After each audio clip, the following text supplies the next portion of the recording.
अजीब खेल है दुनिया तेरी सियासत का, मैं प्यादों से पिटा हूं वजीर होते हुए।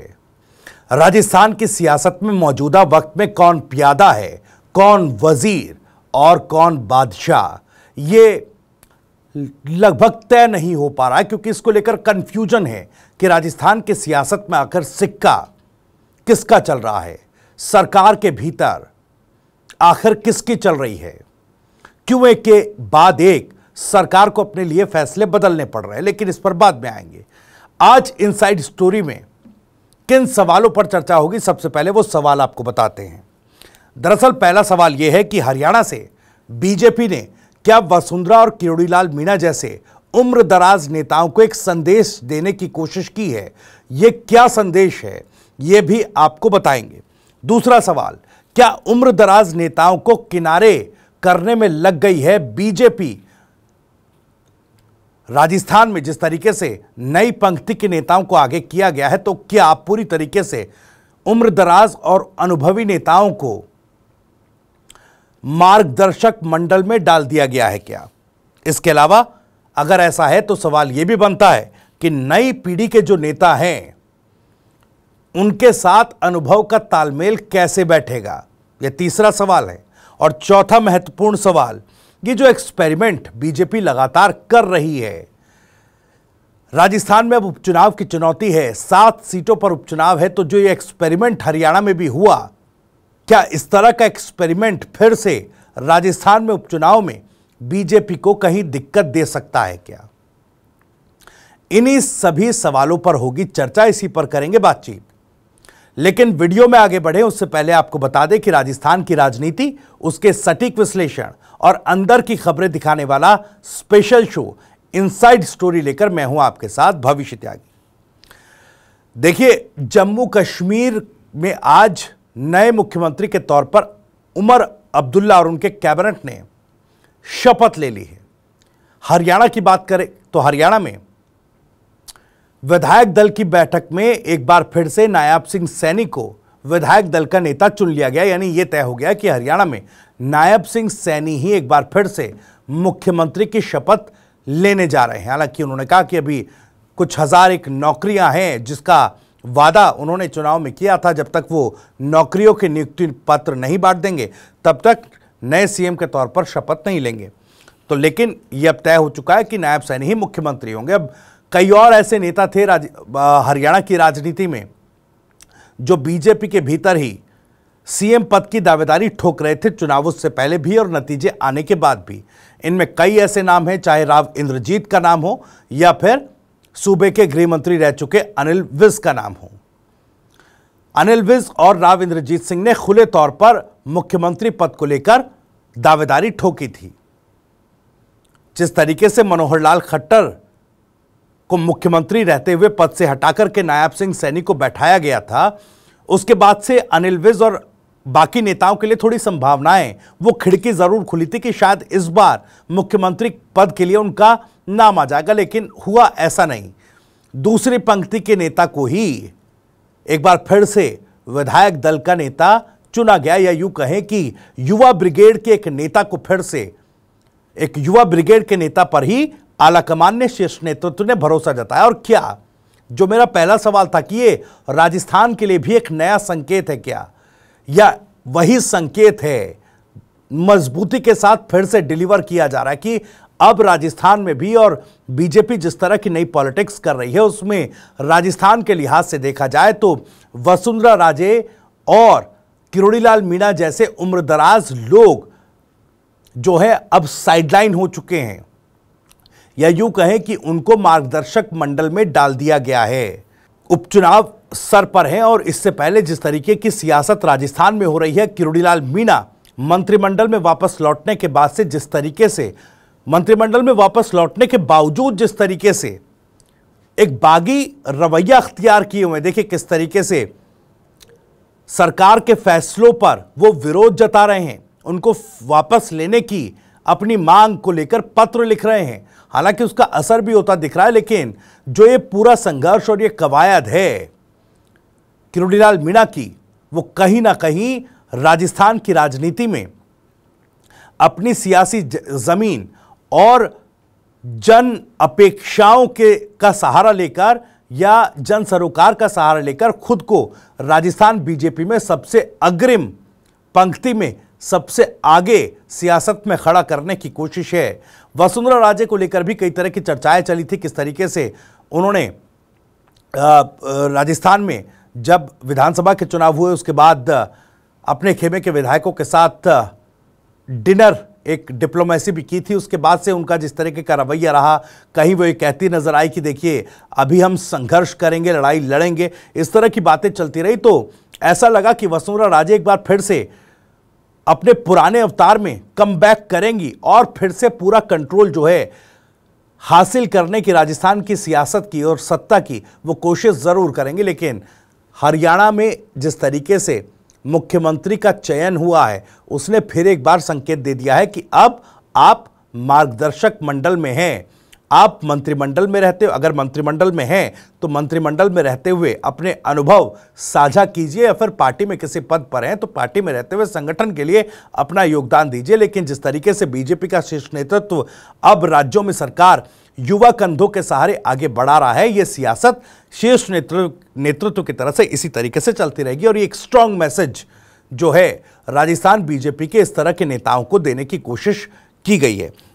उम्रदराज नेताओं को क्या वाकई जो है किनारे करने की कोशिश की जा रही है, उनको साइडलाइन करने की कोशिश की जा रही है, इस पूरे सिनेरियो से जो है वो समझा जा सकता है। सवाल ये भी उठता है कि आखिर अगर ऐसा है तो फिर युवा जो पीढ़ी है, जो अब बीजेपी जिसको आगे कर सरकार चला रही है, चाहे हरियाणा में अब नायब सिंह सैनी के कंधों पर वो जिम्मा सौंपा गया हो या फिर राजस्थान में भजनलाल शर्मा के कंधों पर जो जिम्मा है, तो क्या ये तालमेल की कमी सरकार के लिए मुसीबत खड़ी करेगी क्या? आप देखिए, जैसे मैंने पहले कहा कि सरकार को बने राजस्थान में लगभग 10 महीने का समय हो चुका है, लेकिन एक के बाद एक कई ऐसे फैसले हैं जिस पर सरकार को यू टर्न लेना पड़ा है। हाल ही में जो आपने देखा, प्राचार्यों के, प्रिंसिपल्स के ट्रांसफर्स को लेकर जो आदेश शिक्षा विभाग की तरफ से दिया गया था, और उस आदेश को लेकर सरकार में ही मंत्री किरोड़ीलाल मीणा ने जो पत्र लिखा कि इस आदेश को रद्द कीजिए, कुछ ही घंटों में वो आदेश वापस लेना पड़ा। प्रिंसिपल के जो तबादले थे उनको रद्द किया गया, उनका निरस्तीकरण किया गया, यानी कुछ ही घंटों में अपने फैसले से यू टर्न सरकार ने लिया। और ऐसे एक नहीं, शिक्षा विभाग में इस तरह के लगभग 8 बड़े फैसले हैं जिस पर सरकार ने यू टर्न लिया है। शिक्षकों के समायोजन से लेकर जो दुग्ध आपूर्ति, पूर्व की सरकार की जो योजना जो चलाई जा रही थी उसे बंद किया गया था, उस पर भी यू टर्न लिया, उसको फिर से बहाल किया गया। तो इस तरह की लगभग 8 बड़े फैसले शिक्षा विभाग के अधीन या उसके अंतर्गत ऐसे लिए गए थे भजनलाल सरकार में, जिन पर यू टर्न सरकार को लेना पड़ा। साथ ही साथ एक बड़ा फैसला सरकारी नियुक्तियों को लेकर किया गया था। निकायों में, स्थानीय निकायों में सरकारी नियुक्तियां की गई थी, लोगों को, सदस्यों को मनोनीत किया गया था। उस पर भी जब सवाल उठे तो वो फैसला भी सरकार को वापस लेना पड़ा। तो कहीं ना कहीं एक तरीके से कहें तो वो प्रेशर जरूर सरकार पर दिखाई देता है। अब सवाल ये उठ रहा है कि ये प्रेशर, तालमेल की जो गड़बड़ी है, जो ये युवा ब्रिगेड और अनुभवी नेताओं के बीच तालमेल नहीं बैठ पा रहा, क्या इस वजह से? क्योंकि कहा जा रहा है जो स्थानीय निकायों में सदस्यों को मनोनीत किया गया उसमें ब्लॉक और जिला प्रमुख पद पर जो बैठे जो लोग थे वो तो खुश थे, लेकिन जो स्थानीय नेता थे वो इस मनोनयन से खुश नजर नहीं आए। और पार्टी के भीतर ही जब इसका विरोध हुआ तो सरकार को इस पर यू टर्न लेना पड़ा और यह फैसला वापस लेना पड़ा। तो यानी वो तालमेल बैठता सरकार और संगठन के बीच नजर नहीं आ रहा। और क्या इसकी वजह यही है कि अनुभव और युवा ब्रिगेड, जो बीजेपी के शीर्ष नेतृत्व ने युवा ब्रिगेड का एक खाका तैयार किया, उसके बीच तालमेल सही तरीके से नहीं बैठ पा रहा है।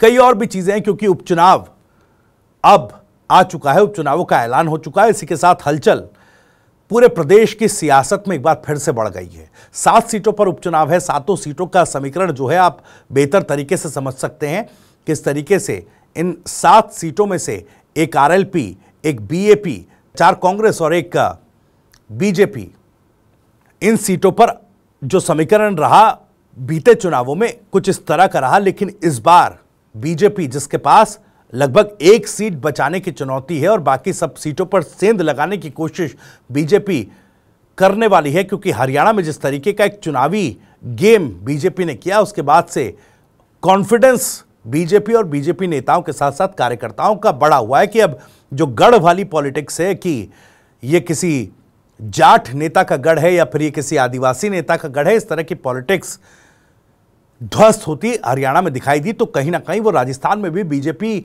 का हर नेता कार्यकर्ता इंप्लीमेंट करने की कोशिश में है। तो बूस्टअप है बीजेपी इस वक्त।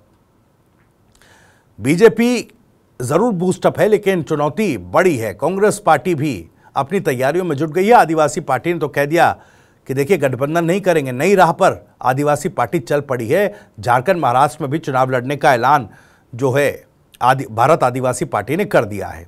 लेकिन किरोड़ी लाल मीणा साहब, देखिए, जिनका जिक्र हो रहा था कि तालमेल कैसे बैठाया जाए, और इन उम्रदराज जो नेता हैं राजस्थान के, उनको एक बड़ा मैसेज हरियाणा से देने की कोशिश की गई है। अब किरोड़ी लाल मीणा ने एक मीडिया संस्थान से बातचीत की, उसमें उपचुनाव को लेकर उन्होंने बात कही कि देखिए उपचुनावों में जीत हासिल करेंगे।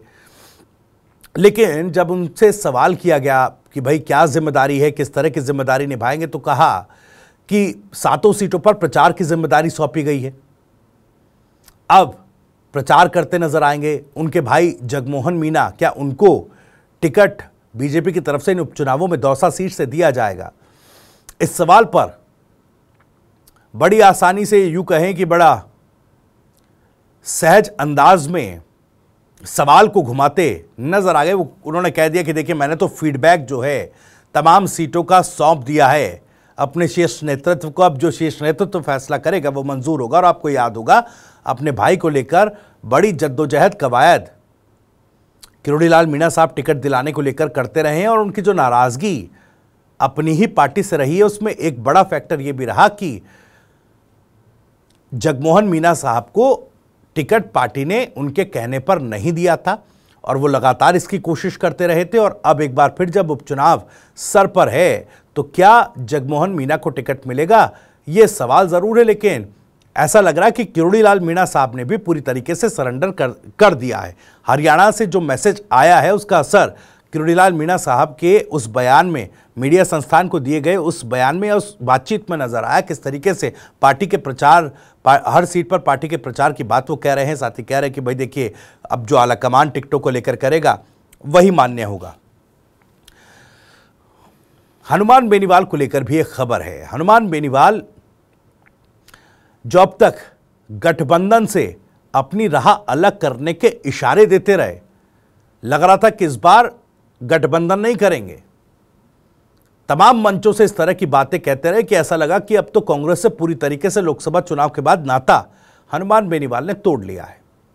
लेकिन जैसे ही उपचुनाव का ऐलान हुआ, तारीखों का ऐलान हुआ, तो अब एक बार फिर से हनुमान बेनीवाल गठबंधन की राह टटोलने लगे हैं कि किस तरीके से अब फिर से गठबंधन के साथ आकर वो सीट बचाई जा सके। और बचाई जा सके मैं क्यों कह रहा हूं, खींवसर सीट को जो हनुमान बेनीवाल का गढ़ कहा जाता है। आप देखिए 2019 के बाद से जिस तरीके का एक चुनावी ट्रेंड सेट हुआ है, हर चुनाव में खींवसर सीट पर जीत का जो मार्जिन है वो कम होता जा रहा है। और अब आखिरी चुनाव में जीत का मार्जिन इतना बचा है कि इस बार लगभग ऐसे मुहाने पर, चुनावी मुहाने पर आकर खड़े हो गए हैं कि सीट बचाना, खींवसर सीट बिना गठबंधन हनुमान बेनीवाल के लिए भी मुश्किल बनता दिख रहा है। अब ऐसे में उन्होंने शर्तों की बात कही अपने एक संबोधन में खड़े होकर, अपने एक सभा में संबोधित करते हुए लोगों को उन्होंने कहा कि कांग्रेस अगर मेरी इन शर्तों को मान लेगी तो गठबंधन हो जाएगा और बिना गठबंधन के बड़ी चुनौती होगी इस चुनाव को जीतना। तो जिस तरीके से कहा जाता है कि अब आया ऊंट पहाड़ के नीचे, तो अब बेनीवाल आए उपचुनाव के नीचे, ये कहना गलत नहीं होगा। फिर वो गठबंधन की जुगत में है कि किसी तरीके से कांग्रेस के साथ मिलकर खींवसर सीट को बचाया जा सके। खैर फिलहाल इनसाइड स्टोरी में इतना ही। वीडियो और जानकारी आपको पसंद आई हो तो लाइक करिएगा, ज़्यादा से ज़्यादा शेयर करिएगा। आप इस मामले पर कुछ कहना चाहते हैं तो कमेंट बॉक्स आपके लिए खुला हुआ है। अपनी बात, अपना सवाल, अपनी राय कमेंट बॉक्स के जरिए हम तक पहुंचा सकते हैं। राजस्थान से जुड़ी और भी तमाम खबरों को सबसे पहले जानने के लिए सब्सक्राइब जरूर करें। TV9 राजस्थान। नमस्कार।